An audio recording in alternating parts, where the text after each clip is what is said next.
As coisas que ainda não aconteceram irão se cumprir, pois Deus levará seu próprio propósito eterno até o final. E Ele pode fazer isso, pois não há dualismo. Ele é o único Deus e não há outro. Confira o texto de Salmos capítulo 33, versículo 10 e 11.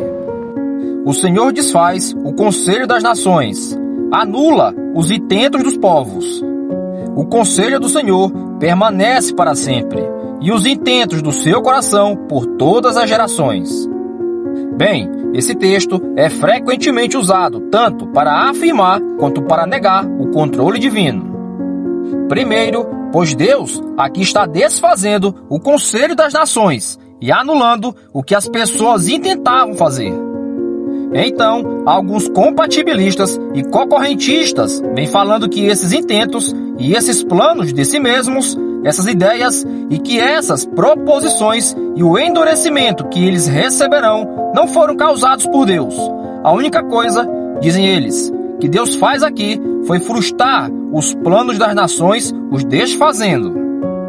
É claro que o argumento é um salto lógico, e eu não poderia perdoar esse tipo de insolência aqui.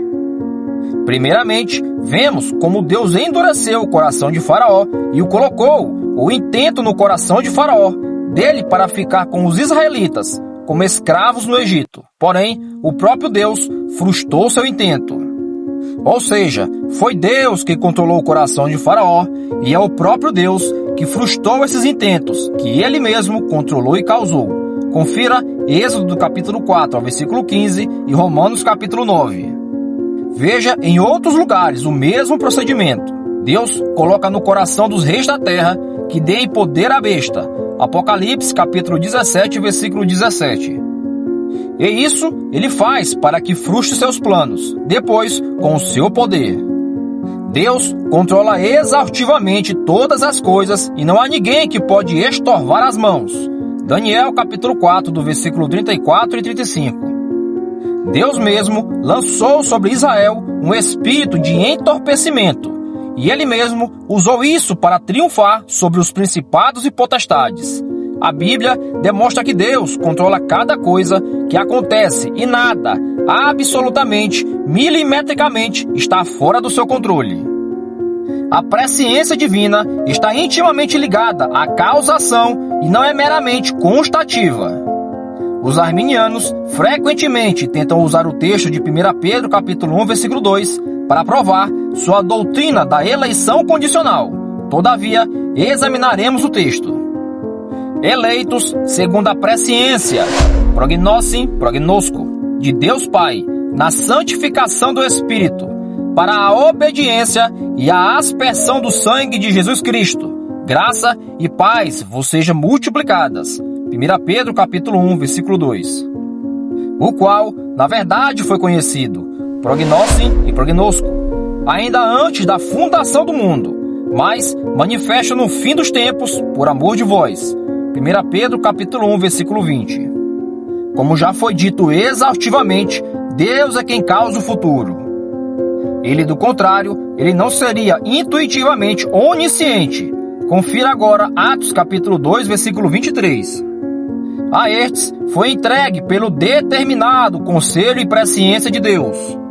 Vos matastes, crucificando-os pelas mãos do iníquo. Atos capítulo 2, versículo 23. Porque verdadeiramente se ajuntaram nesta cidade contra o seu santo servo Jesus, ao qual ungistes não só Herodes, mas também Pôncio Pilatos, com os gentios e os povos de Israel, para fazerem tudo o que a tua mão e o teu conselho predeterminaram para que fizessem. Atos capítulo 4, versículo 27 e 28. A causa do futuro é Deus, e não o homem. A causa do conhecimento divino é seu plano, e não o homem. Agora, vamos para Salmos capítulo 139, versículo 16, sobre onisciência, que é muito claro sobre isso.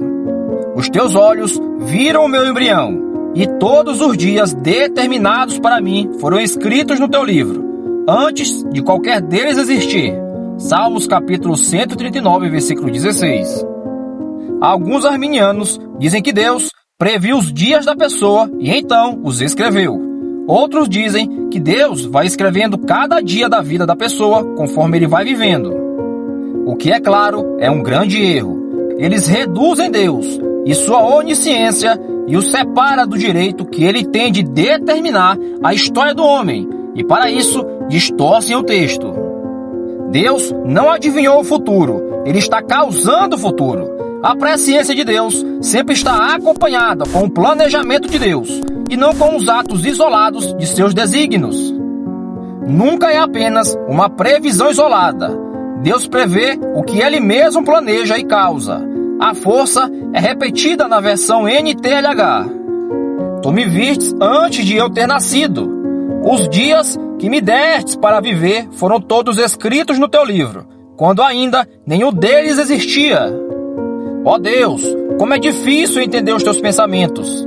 E eles são tantos. Salmos capítulo 139, versículo 16 e 17.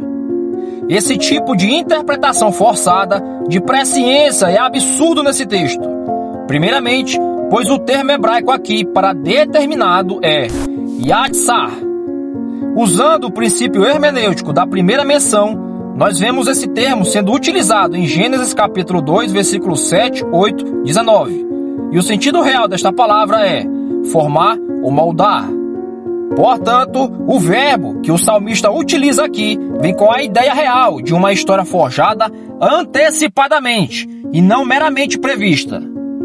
Depois, nós lemos o termo katab, que significa escrever, anotar e registrar. E assim, quando ele está unido com o verbo yatsar, ele traz uma ideia de alguém moldando a história com uma pena na mão, ou melhor, Deus deu forma a todos os dias da vida do salmista antes mesmo de ele vir à existência. A ação de Deus sobre a vida do salmista é o ato de formar, controlar e registrar os seus dias. Faz com que ele se sinta seguro. Isto, a ponto dessa história, já está previamente escrita no livro. Isso tudo, de maneira nenhuma, pode ser uma inferência de mera previsão, pois yatsar é usada da mesma forma quando Deus forma Adão no Éden. Isso significa que os dias do salmista foram igualmente formados por Deus.